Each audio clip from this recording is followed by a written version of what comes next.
છે વિદ્યા તોડવા ફોડવાની વાત કરું. દાખલા તરીકે આપણે કંઈ ગુણ સાથે નહીં હતું હા આપણે દાખલા આપણે લઈશું તો ગુણ તો એક ભાઈ એમ બોલ્યો ગુણમાં વર્તે છે એમ રાખ દરવાજો છે દાખલા તરીકે કોફીરામ દાખલા તરીકે સત્વગુણ છે માણકી દાખલા તરીકે સત્વગુણ છે ને સત્વગુણમાં રાચે છે એટલે દરવાજો થઈ ગયો તમો ગુણ રહ્યો નહીં તમો ગુણમાં રાચે છે અને રજોગુણમાં રાચે છે એટલે ગુણમાં વર્તે છે એટલે તમે એનો અર્થ શું થયો કે દાખલા તરીકે સત્વગુણનું વાતાવરણ છે તો સત્વગુણને ખંડન ન કરે તો સત્વગુણમાં રમે છે તમે કઈ લેવા દો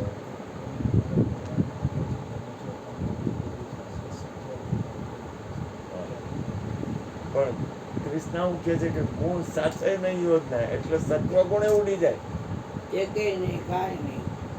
જો સત્વગુણ એટલે વિષ્ણુ રજોગુણ એટલે બ્રહ્મા અને તમોગુણ એટલે શિવ આ ત્રણમાંથી એક જ ત્રણેય ગુણ ઉડાડવા તો કેમ ઉડાડવા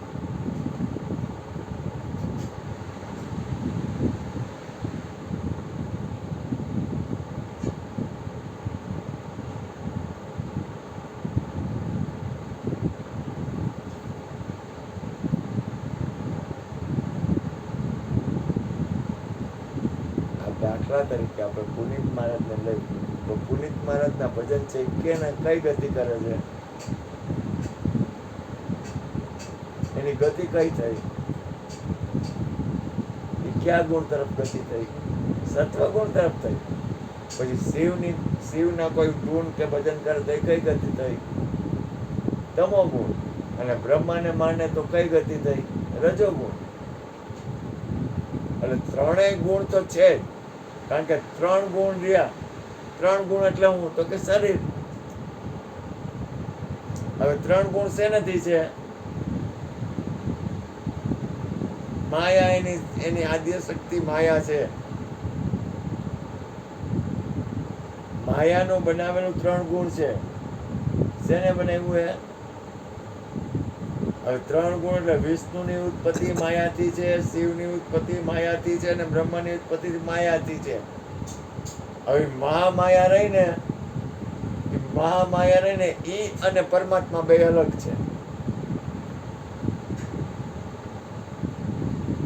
હવે પરમાત્મા એટલે મૂળ સત્તા દાખલા તરીકે ગણી લે પરમાત્મા એટલે મૂળ સત્તા જેની ઉપર કોઈ સત્તા નથી એ સત્તા પરમાત્મા સુધી પહોંચવું એટલે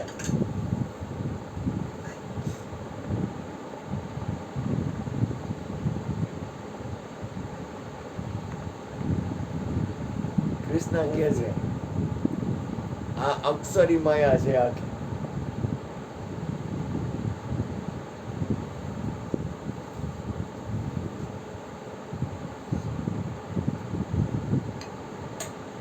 માયાથી નીકળી જવું એટલે એ તો શક્ય હું નથી માયાને માં ગણી લેવાય બાકી માયાને તજી ન ગાય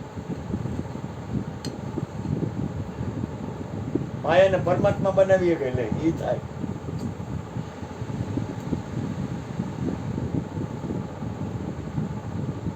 માએ એવું નામ મયુર એવું નામ તો મયુરભાઈ તમે માયા ખરા કે હા હવે છે ને નાની નડે હે હવે એ કૂતરી નડે કેવી રીતે વાલા મોઈને ભાઈ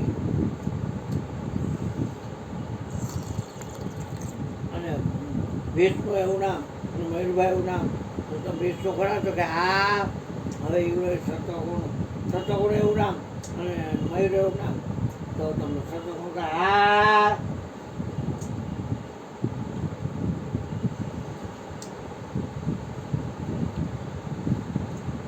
નામે નીવેડો છે બેટા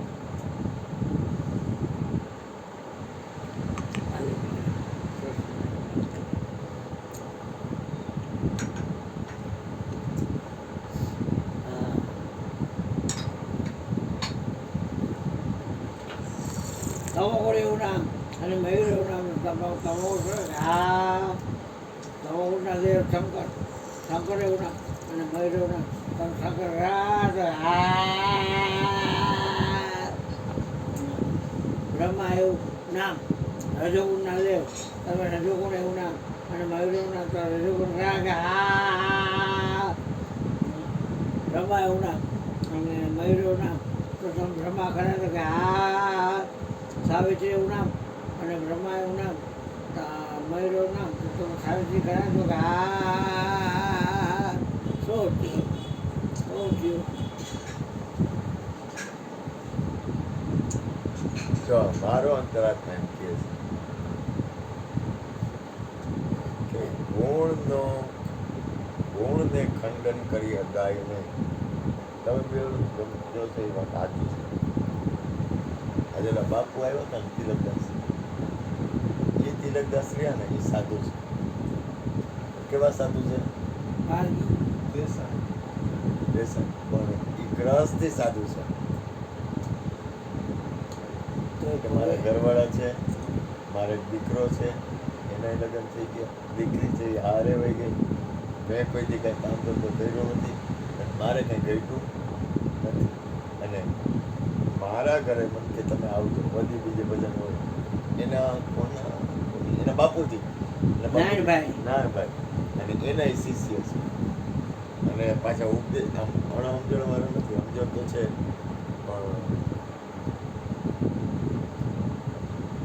સાધુમાં અમુક લક્ષણો હોય જ જ્ઞાનના હોય, પણ છતાંય તોય નિર્મળદાસમાં થોડા ટૂંકા પડે. નિર્મળદાસ છે ને એની પાસે બુદ્ધિ છે, નિર્મળદાસ છે ને સમજણ વાળા વધારે છે એટલે ત્યાં થોડાક પાછા પડે, પણ કહેવાય નહીં કોઈ પણ વ્યક્તિ હોય ને એને કાંઈ કહેવાય નહીં. અને એની ગતિ છે ને એ સંસાર તરફ છે. શેની તરફ? કારણ કે એમાં શું થાય કે એની ગતિ રહી ને એ આમાં શું થાય, કારણ કે ખરેખર જેમ છે એમ જોઈને જેમ છે તો બહુ સારી વ્યક્તિ પણ સંસારી કેવી ખરાબ રસ્તે નથી, પણ સંસારમાં પ્રીતિ કરી, સંસારમાં એટલે વિષયોમાં થોડી પ્રીતિ કઈ રીતે પોતાના કરવું, બીજે નહીં. એમ એ બાબતમાં એ અમાઉન્ટ થાય બહુ કે જો હું તો સંસાર ત્યાગીઓ કે એવું છે જ. કોઈ એમ કેમ કે હું સંસારને ત્યાગી દઉં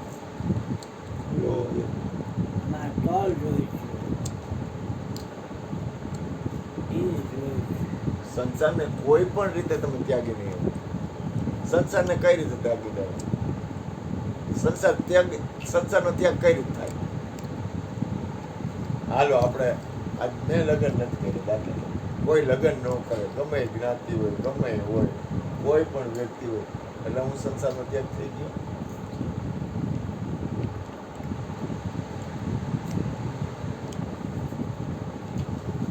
નરસિંહ મહેતા કહે છે કે જાગીને જોવું તો જગત દિશે નહીં, પણ એ ક્યારે એ સ્થિતિ આવ્યા કે એને સંસાર કર્યો તો પછી એ વસ્તુ બોલ્યા. એને દીકરી હતી ને દીકરો હતો,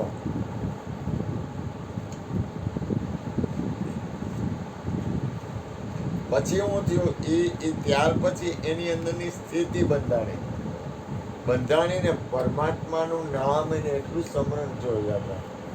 કોઈ માને કે ન માને, કોઈ કરે કે ન કરે, એક વસ્તુ યાદ રાખજો, ભજન તો કરવું જ પડશે. નરસિંહ મહેતા પાસે સાધન શું હતું?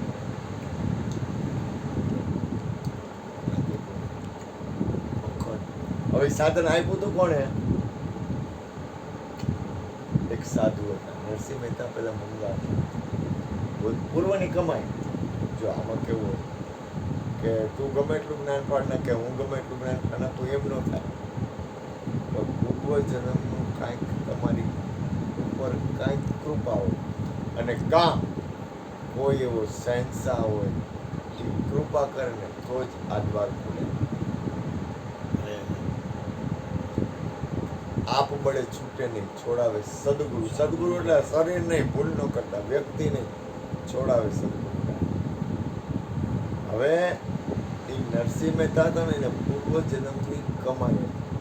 પહેલું પગથિયું. બીજું, એનો જન્મ થયો ને ત્યારે બોલતા નહીં.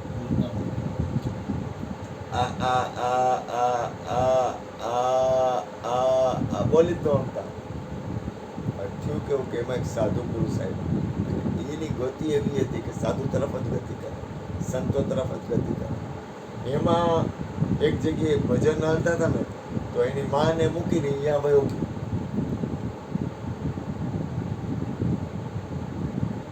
અને એ તો ભજન સાંભળવા માંડ્યો, કારણ કે એની અંદરની ગતિ છે ને, હું ઘણી વાર કહું તમારી ગતિ પરમાત્મા તરફ થઈ જવી જોઈએ.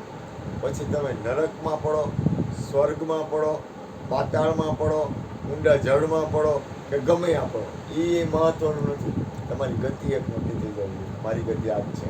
પછી ક્રિયા કે મરવાનું કે તમારા જીવનના કોઈ પણ પ્રસંગ હોય, પણ જ્યાં સુધી તમે એ ટ્રેનમાં નહીં બેસી જાઓ ત્યાં સુધી તમારી ગતિ નહીં થાય. કારણ કે નહીં તો તમે ક્યાંક આડાવડા હોય જાઓ. સંસાર તમે નહીં કરો ને તોય રહે. યાદ રાખજો, સંસાર તમે કરશો ને તોય રહે, પણ તમારી ગતિ ફરી ગઈ ને પછી સંસાર હોય કે ન હોય એ ગૌણ થઈ જાય. એટલે પ્રથમ તમે એ ટ્રેનમાં બેસી જાઓ કે જેમાં પરમાત્મા હોય. તમને જે વસ્તુ અંતરમાં જે રીતે પ્રભુ તમને પ્રિય હોય ને એ ગતિ એક નક્કી કરી લો. પછી રસ્તામાં ગામ તો કેટલાય આવશે, જંગલે આવશે, નદી આવશે, એવું બધું આવશે. તો આવ્યા જ કરશે, એમાં છૂટકો જ નથી. આવશે, રસ્તામાં હોય તો આવે ને. હવે એ નરસિંહ મહેતાની પૂર્વજન્મની ગતિ હતી. એટલે એ ભજનમાં વયા ગયા. ભજનમાં ગયા ને તો અહીંયા એક સાધુ માણસ હતો, બાજુ બેસી ગયા. હવે એની માં કે મારો દીકરો ક્યાંય ગયો, મૂંગો હતો, બોલે નહીં, શું કરવાનું?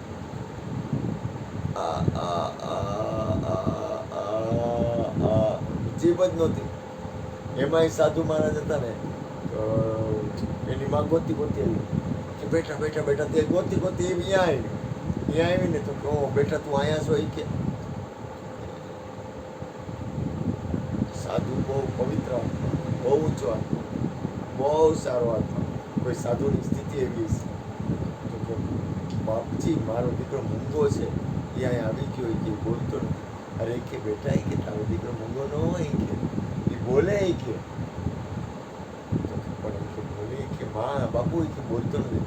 તો કે બેટા અહીંયા હોય કે બેટા બોલ રાધે બોલ.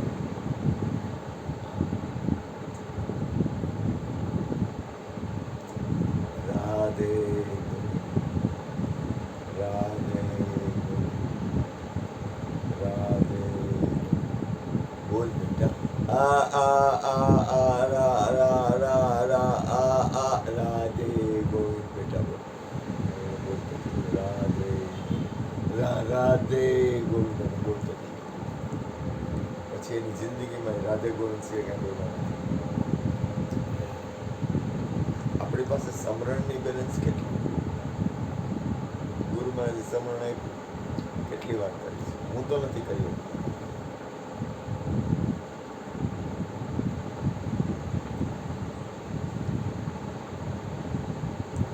જ્યાં સુધી તમારી પાસે કાંઈ બેલેન્સ નહીં હોય, મારા ખીચામાં કાંઈ ન હોય તો હું કરું. તું ગમે એટલો જ્ઞાન પાડ, પણ તાર પાસે કાંઈ હોય જ નહીં, તું શું થાય? છાનું માનું બહી જવું પડે.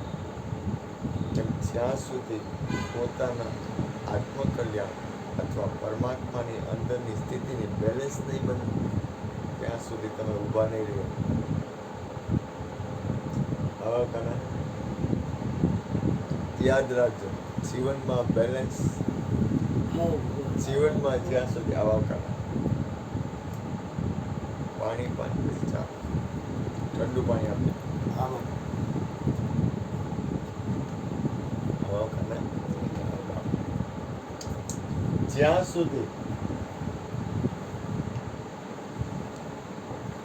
જ્યાં સુધી જીવનમાં બેલેન્સ નહીં બને ને ત્યાં સુધી આ જીવનું કલ્યાણ નહીં.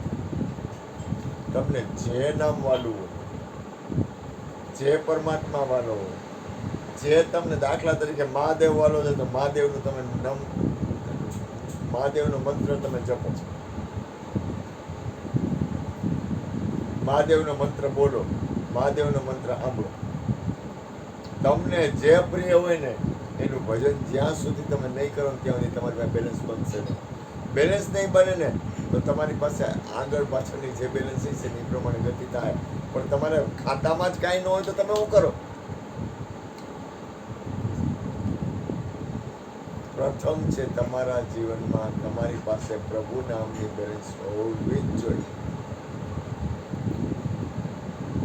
એના પ્રમાણ આપો, એના પ્રમાણ આપું તમને. કયો એટલા પ્રમાણ આપો, જેટલા માગો ને એટલા પ્રમાણ આપો. જો કબીર સાહેબ હતા, એના ગુરુ રામાનંદ. તો કબીરે કયું નામ જપ્યું? રામ નામ. તને પૂછ્યું, તારી એ વાત કરી બધી મારી કાંઈ ખોટું લાગે હોય તો લો. નહીં, પણ ઈ જ એક કચાસ છે. હું જોઉં છું કોને, હું પૂછું છું કોને, તું જોતો તો કઈ બાજુ, તું કરતો તો હું કોને કે જેની સીમા નહીં, તો ઈ ચૈતન્ય પ્રગટ થઈ ગયું. તો રામે દર્શન આપ્યા એને જ્યારે મોમેડિયન લોકો હતા ને એને દોયડે બાંધીને ખેંચી ગયા. એમાં ખેંચી ગયા એટલે કેવા ખબર છે? આમ નીચે ધૂળ, રોડ અને ખેતર હોય. દોયડીને મુસલમાન કે રાજા હતો ને કે હાલે એને દોયડે બાંધીને ખેંચી આવું. ઘોડા આગળ ઘોડો, દોયડે બાંધીને ખેંચી.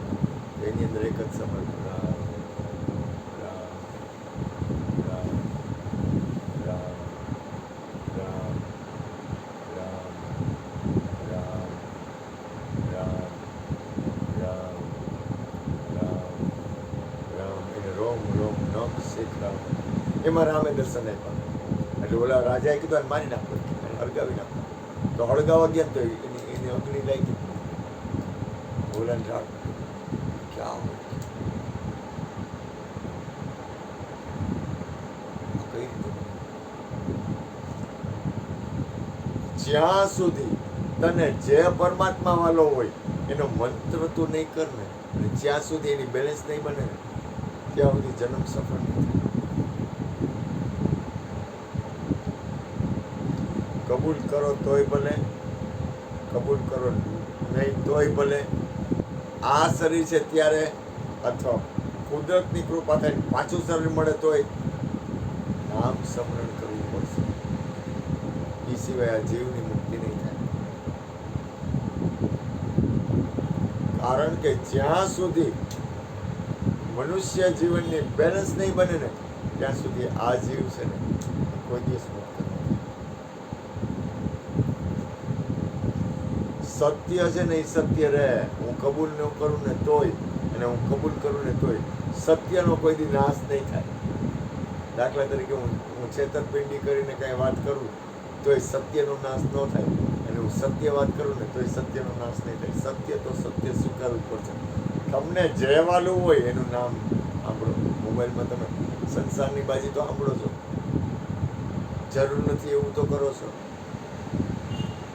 તો તમને તમારા હૃદયમાં જે ભગવાન વાલા હોય, તમને જે વાલામાં વાલા હોય ને તમને ગમતું હોય ને એ નામ તમે સાંભળો, એ નામ બોલો, એ નામથી પ્રેમ કરો, એ નામ તમને તારશે. દુનિયામાં તમને તારવા વાળું આ વિશ્વમાં કોઈ છે નહીં. તમારી અંતરનું ભજન હશે ને તો જ કરશે. તમને ગુરુ નામ મળવું તો ગુરુ નામ લ્યો,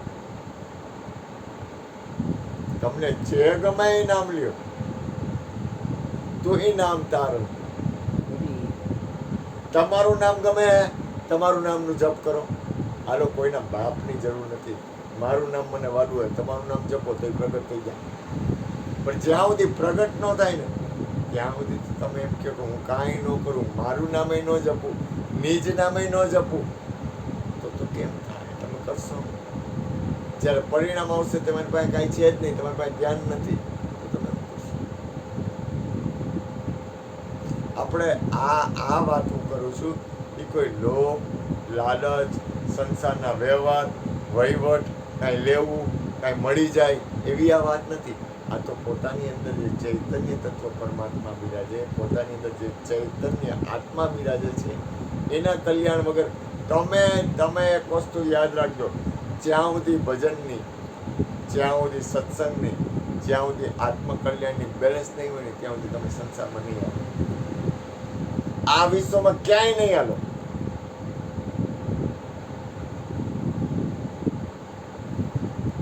આ વિશ્વમાં કોઈ જગ્યાએ, આ દાખલા તરીકે મને કાંઈ સુખ છે, દાખલા તરીકે હું કાંઈ નથી કરતો, હાલો ભજન સત્સંગ કાંઈ ન કરું, તો કદાચ મને સુખ હોય ને તો કાંઈક સદગુરુની કૃપા હોય કે કાંઈક મારી પૂર્વની બેલેન્સ હોય કે કોઈક મહાપુરુષની કૃપા હોય ને એટલે મારી ગાડી હાલે. દાખલા તરીકે મારું આ બોડી રહ્યું એ ખોટવાઈને જ જતું ને અત્યારે હાલે છે કે એમાં કાંઈ મારી અંદર નથી, ક્યાંક કાંઈક કોક કરુણા છે ને એટલે હાલે છે. તો એ કરુણા છે ને, કોકની કરુણા છે એટલે હાલે. ભૂલ ન કરતા, આપણે ભૂલી જાય છે. આપણે જ્યારે હરખું પડે છે ને ત્યારે આપણને પાવર આવી જાય છે, અને જ્યારે હરખું નથી હોતી ને ત્યારે થોડીક વાર યાદ કરી કે કદાચ યાદ કરી કે ન કરે, ઓલું તો કરુણામય જ છે.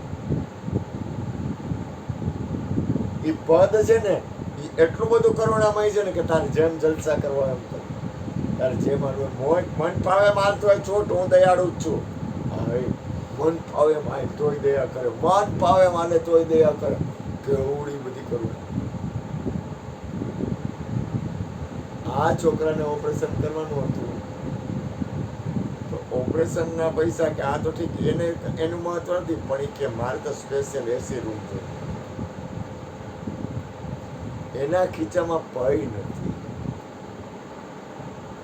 અને સ્ટર્લિંગમાં સ્પેશિયલ એસી રૂમમાં રહેવું, તો ઓલાનો ઉપકાર કેવડો કહેવાય. તું એને તો જો, 1 રૂપિયો ખીચામાં નથી. તમે વિચાર, આ મનને વિચાર કરો. તમે પરમાત્માને જુઓ, વ્યક્તિને જવા દે, આખી દુનિયાની બધી વ્યક્તિ, તો વિચાર કરો કઈ રીતે બને પ્રાઇવેટ રૂમ એસી, અને તું કે મને ઓપરેશન નથી કર્યું તોય 4 દી 3 દી, તો ઓલું તારી મનોકામના પૂરી કરે, તો એ કેટલો કરુણામય કહેવાય. તું શાંતિથી, આપણે શાંતિથી પરમાત્માને જોઈને તો આપણી રાળ ફાટી જાય. આ કેમ બને?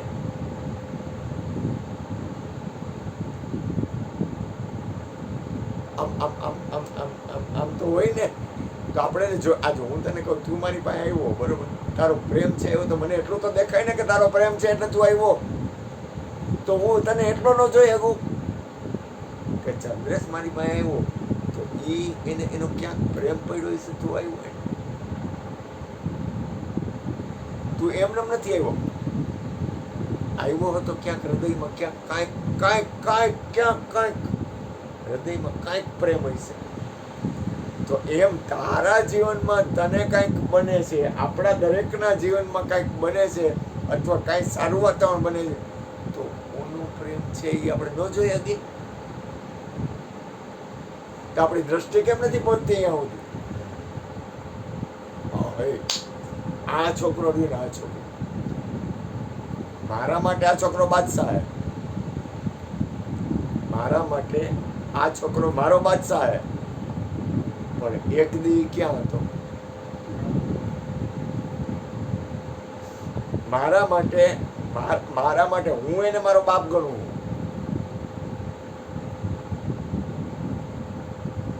હું જો વખાણ નથી કરતો કે મને અંદરથી જ પ્રેમ છે તો હું કરું. મારા માટે આ બાદશાહ હે. પણ એક સમય એવો હતો જ્યારે એના જીવનની અંદરની જે સ્થિતિ હતી ને, એ જેને કહેવાય ને કે આપણે એની પીડા, એનું જીવન એ આખું કંઈક જુદું જ હતું. અને અત્યારે એનો ચહેરો, એનું જીવન, એની અંદરની સ્થિતિ, હું એને મારો પરમાત્મા ગણું છું. હું ગણું છું, હું કૃષ્ણને ફોન ન કરું પણ આને કરું. બહાર ગામ ગયો કે હું ગમે ત્યાં જાઉં તો ક્રિષ્નાને ફોન કરવાનું ચૂકી જાઉં કદાચ, આને તો કરું છું, તો એ મને ઈ કેમ એમ? તો એ કેવો બાદશાહ કહેવાય? બાદશાહ જ કહેવાય ને. તમને કોઈક પ્રેમ કરે તો તમે બાદશાહ નથી? તો તને આખા વિશ્વનો નાથ, હું તો નિમિત્ત છું, તને આખા વિશ્વનો નાથ પ્રેમ કરે તો તું બાદશાહ નથી? હા, એ કેવી મજા આવે. બોલો બોલો, આખા વિશ્વનો બાપ મને અને તમને બધાને પ્રેમ કરે, હા એ કેવો આનંદ આવે. તો એથી વધારે જોયું, જો એ પ્રેમ કરતો હોય તો એ બધું કરે, લાજે રાખે. જો એ પ્રેમ કરતો હોય ને, જો ઈ પ્રેમ કરતો હોય ને તો એ લાજ રાખે, જગતમાં નહીં રાખે પણ એના દરબારમાં તો રાખશે. જગતમાં કદાચ આબરૂ રે કે નો રે એની ઈચ્છા, એ તારા મરજી, મારે કાંઈ લેવા દેવા નથી, પણ ઈ એના દરબારમાં તો આપણને રાખે જ. આ દુનિયામાં છે એવું. આ સંસારમાં કોઈ એવી વસ્તુ નથી જે જે જે પરમાત્માથી વિશેષ હોય. તમે જેને માનતા હોય ને તો એમાં એવું ન કરવું કે કદાચ કોઈક આડાવડું બોલે તો એને દ્વેષ ન થવો જોઈએ. તમારા હૃદયમાં જેનાથી પ્રેમ છે ને હૃદયમાં પ્રેમ રાખો, પકડે ન કરો, પણ એવી રીતે પ્રેમ કરો કે જે સહજ પ્રેમ હોય, સરળતાવાળો પ્રેમ હોય, જે નિર્દોષ પ્રેમ હોય, જેમાં કાંઈ ન હોય.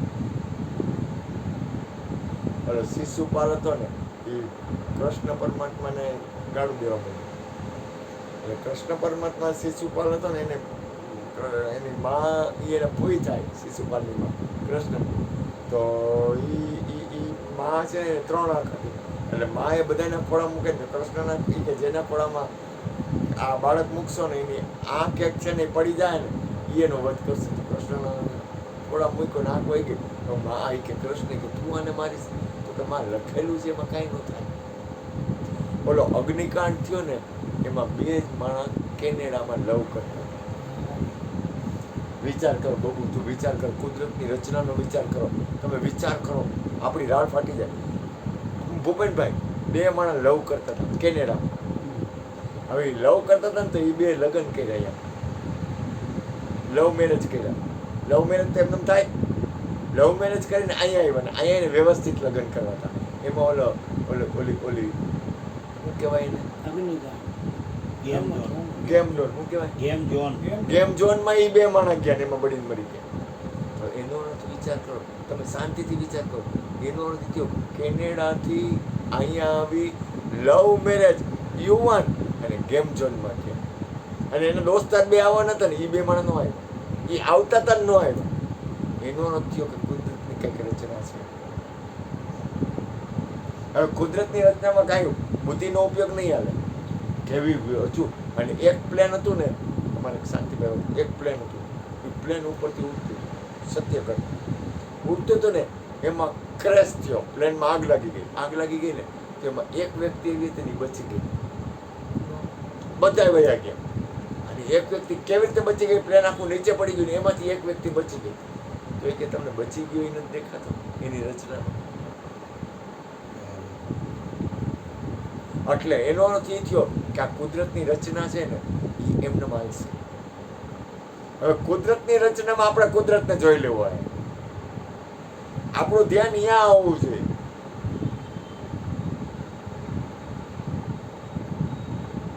આપણે આજે હું તમને કહું, હું કૃષ્ણ પાસે બેઠો છું, સત્સંગ ચાલુ થાય તો મારું ધ્યાન આવે એટલું તો હું કૃષ્ણને માણું ને. હું આ બબુ પાસે પ્રેમ કરતો હોઉં તો મને જેટલું જાગૃત અવસ્થા હોય એટલે તો હું બબુને પ્રેમ કરી શકું ને. એમ આખા વિશ્વના નાથમાં તમારું ધ્યાન આવે એટલી વાર તો તમે એને માણી શકો ને. એટલે મારા બાપ જાજુ નહીં કહેતા, મનુષ્ય જીવન છે ને એની અનુભૂતિ કરવા માટે મળ્યો છે, એને માણવા માટે મળ્યો છે. બાકી એક દિન એસા આવેગા સદગુરુ લજ્જા રખેંગે. બોલો સદગુરુ મહારાજ. બાર બાર વરમાં